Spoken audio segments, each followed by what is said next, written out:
what you're doing, sometimes it can be the same. And people think, well, it's apple to apples, and it's not apples to oranges, but it's sometimes how you do it, right?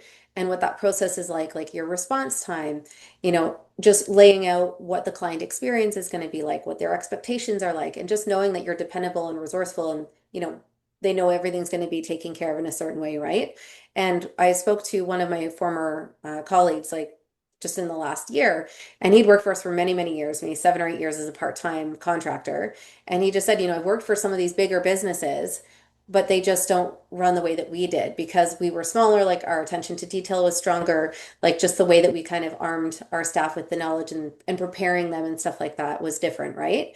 And I guess as you grow, maybe it can be hard to duplicate that on mass, right? But I think there's just different things to be said about being a certain size and then growing, like maybe not losing some of those things, right?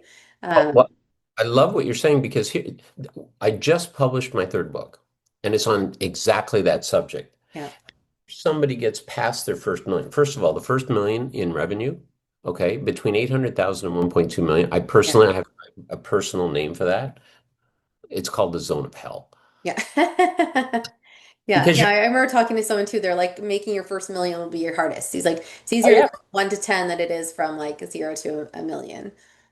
correct. At least at the level of survival, as far as Yeah. that's concerned. Yeah. Reason for that is because when you're in your first million, you're hiring utility players because you don't have enough money to hire enough people to do all the Yeah. jobs. So people Yeah. that are enough at enough stuff that you can get through. But Yeah. after you pass that first million, here's what I find is that at every milestone beyond the first million, okay, Yeah. there's hidden dangers that lurk beneath the milestone.